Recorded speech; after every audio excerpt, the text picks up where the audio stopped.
एकीकडे अजित पवार यांच्याबद्दलच्या अनेक आठवणींना उजाळा दिला जात असताना दुसरीकडे महाराष्ट्राचे मुख्यमंत्री देवेंद्र फडणवीस, महाराष्ट्राचे राज्यपाल आचार्य देवव्रत आणि महाराष्ट्राच्या मंत्रिमंडळातले अनेक मंत्री हे सध्या बारामतीमध्ये पोहोचलेत. अजित पवार यांच्या पार्थिवाचं अंत्यदर्शन घेण्यासाठी आणि पवार कुटुंबियांना धीर देण्यासाठी महाराष्ट्राचं जवळपास संपूर्ण मंत्रिमंडळ हे बारामतीमध्ये पोहोचले. अवघ्या मंत्रिमंडळासाठी सुद्धा हा मोठा धक्का आहे. काल मंत्रिमंडळाची बैठक झाली, त्यावेळेस अजित पवार त्या बैठकीमध्ये होते. राज्यासाठीच्या अनेक मुद्द्यांवर ते बोलले. अर्थसंकल्पीय अधिवेशनाची तयारी सुरू होती. राज्याच्या अर्थसंकल्पामध्ये कोणकोणत्या गोष्टी नमूद करायच्या, राज्याला नवीन काय दिशा द्यायची, या सगळ्या संदर्भातली चर्चा अजित पवार करत होते. आणि अचानक आज सकाळी अजित पवार यांनी ही अशी अकाली एक्झिट घेतल्यामुळं मंत्रिमंडळातल्या त्यांच्या सहकाऱ्यांसाठी हा खूप मोठा धक्का आहे. महाराष्ट्राचे मुख्यमंत्री देवेंद्र फडणवीस आज सकाळी जेव्हा माध्यमांशी बोलत होते तेव्हा त्यांच्या आवाजातला कातरपणा आणि धक्का तेही लपवू शकले नाहीत.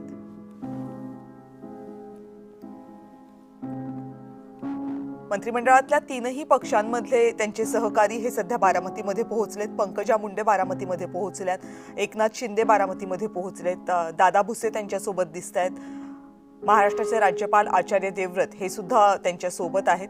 हे सर्वजण पवार कुटुंबियांची भेट घेतील आणि त्यांचं सांत्वन करण्याचा प्रयत्न करतील. खरं तर पवार कुटुंबियांसाठी हा प्रचंड मोठा धक्का आहे. दादा हे फक्त नावाचे दादा नव्हते, तर ते सगळ्यांचेच दादा होते, कुटुंबाचेही दादा होते.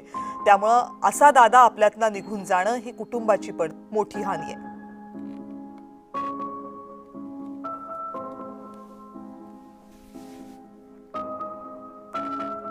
महाविकास आघाडी सरकार आणि महायुतीचं सरकार या दोनही सरकारमध्ये अजित पवार यांच्या सोबत काम केलेले एकनाथ शिंदे यांच्यासाठी अजित पवारांचं जाणं हे एखादा मित्र गमावण्यासारखं आहे. तीच भावना देवेंद्र फडणवीस यांनीही व्यक्त केली आहे.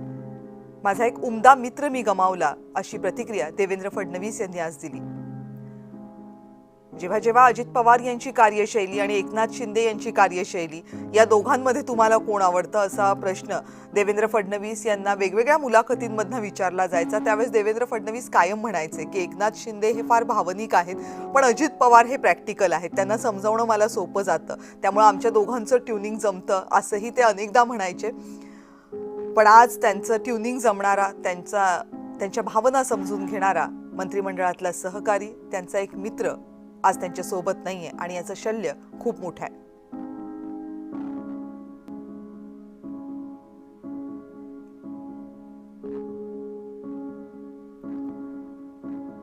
राज्यपाल आचार्य देवव्रत, उपमुख्यमंत्री एकनाथ शिंदे, मुख्यमंत्री देवेंद्र फडणवीस आणि महाराष्ट्रातले अनेक मंत्री हे बारामतीमध्ये शरद पवार आणि इतर पवार कुटुंबीय या सगळ्यांची भेट घेण्यासाठी पोहोचले. सगळ्या पवार कुटुंबियांसाठी हा प्रचंड मोठा धक्का आहे. जे कधी कल्पनाही केलं नव्हतं, ज्याचा कधी साधा भासही झाला नसेल, अशी गोष्ट आज सगळ्यांच्या बाबतीमध्ये घडली आहे.